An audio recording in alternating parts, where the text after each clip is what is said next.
Ahojte, srdečne vás vítam na mojom kanáli Vášeň pre parfémy pri mojom novom videu na tému Ktorý eklér je najlepší. Určite každý z vás pozná parfém od firmy Lattafa Eclair, ktorý je podobný parfému Bianco Latte.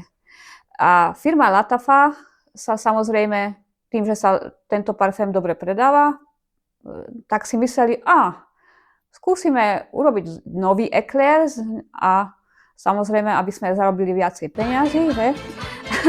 Vydali dve nové eklér, a to pistače, jeden s pistáciou a banoffee s vôňou banánu. Takže dneska sa pozrieme, ktorý z nich je ale najlepší.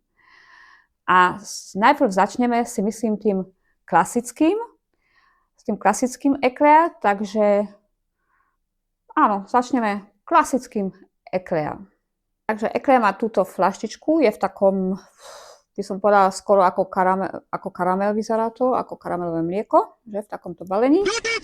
Všetky majú identický flakónik, len inú farbu. A ako vonia, ako som povedala, podobá sa dosť na veľmi taký známy parfém Bianco Latte. Podľa mňa je veľmi sladký, je to sladký gurmán, samozrejme, s karamelom, krémovitý, jemný. Mne to pripomína skôr karamelové mlieko s pralinkou, obsahuje ešte pralinku s pralinkou. A síce je sladký, ale zase nie až taký lepkavo sladký. Proste taký sladučký gurmánik, ktorý je jemný, krémovitý a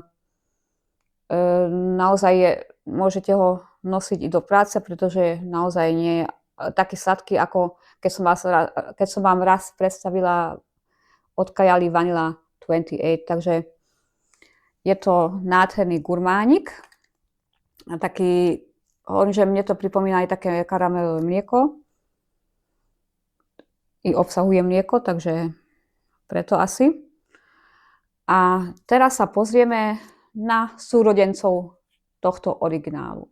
Takže druhý eklér je s pistáciou, má takýto istý flakónik, ako som povedala, ako originál, a je v zelenom balení a má názov Eclair Pistache. Takže asi už viete, s čím to bude, samozrejme s pistáciou, ako som hovorila. Perfect. No a mne to pripomína, vlastne je to samozrejme tiež gurmán, o tom sa nemusíme baviť, samozrejme. A je naozaj krémovitý, podobá sa napríklad na pistachio latte, ktoré som vám ukázala vo videu Top 10 parfémov na jeseň, ale podľa mňa je trošku sviežejší, nie je taký sladký. Obsahuje ešte aj kokos trošku, kakao a zase mlieko a taktiež pistácový krém, takže mne to pripomína skôr taký pistácový krém, ale hovorím viacej svieži. A je to vlastne pre všetkých milovníkov, ktorí milujú pistáciu alebo čokoládu s pistácovým krémom napríklad, ako bola veľmi populárna Dubaj čokoláda. Takže voniate fakt potom nádherne, ako by som povedala, na zjedenie. Takže ak ste milovníkom pistácie a máte radšej nie veľmi sladkú pistáciu, ale takú ľahšiu, sviežejšiu, tak by som vám odporúčila tento Eclair Pistache od firmy Lattafa. Super. A ako ďalší parfém tu mám, ak náhodou počujete nejaké zvuky v pozadí, tak bohužiaľ sused si práve teraz zmyslel, že musí niečo robiť v záhrade, ako napríklad odpratovať listy s týmto prístrojom. Určite poznáte taký ako vysávač. Takže ak by ste počuli nejaké zvuky, tak je to, takže sa ospravedlňujem.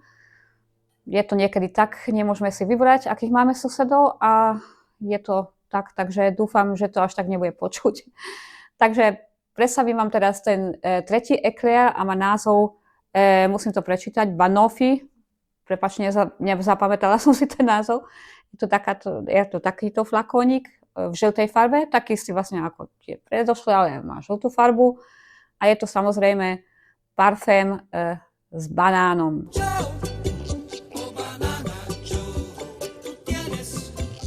musím pozrieť, ktorý... tu ešte nič nemám nasekané, dobre. Opäť sladký kurmán. Mne pripomína taký banánový puding, alebo ozdobený nejakým keksom, pretože obsahuje ešte aj voľnú látku keks. Alebo také banánové mlieko, ako ho poznáte z obchodu, vieš, v krabičkách. Alebo myslím, to je od Miller mlieko v Nemecku a u nás bolo tiež predtým v krabičkách banánové mlieko. Potom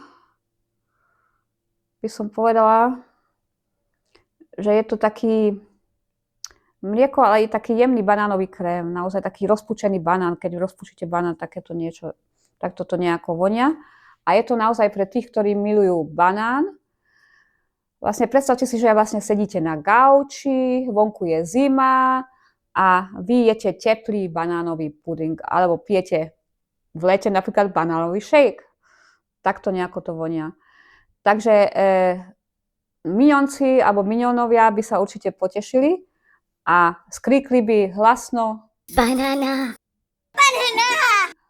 Takže to asi k tomuto parfému. Jednoducho banánový puding alebo banánový krém. Takže kto miluje banán, je to ako stvorený preňho. A teraz vám v krátkosti poviem svoj rebríček, ktorý sa mi páči najviac Eclair a ktorý najmenej. Takže tretie miesto by som dala tomuto.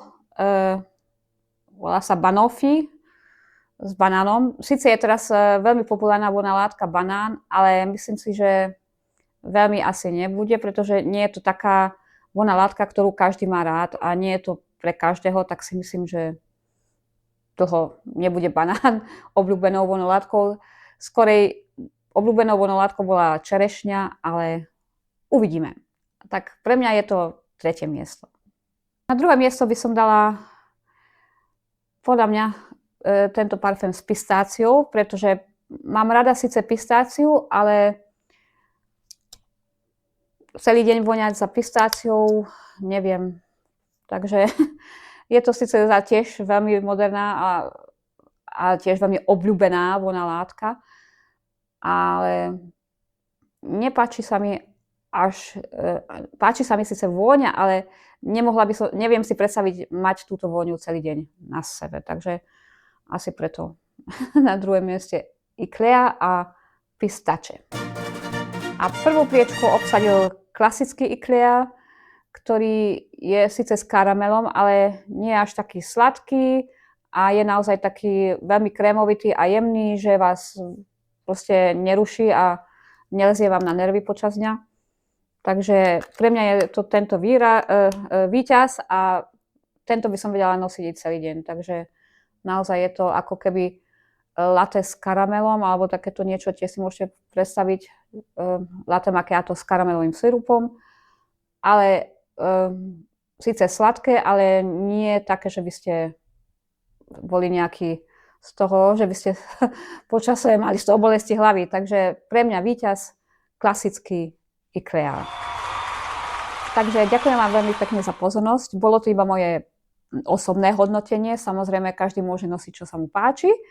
A ak som niektorý z týchto Eclair náhodou neshodnotila podľa vašej predstavy, to nevadí, ako hovorím, každý máme iný vkus.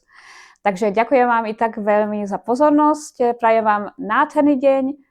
Teším sa na vás v ďalšom videu a prajem vám, aby ste ostali zdraví samozrejme a ešte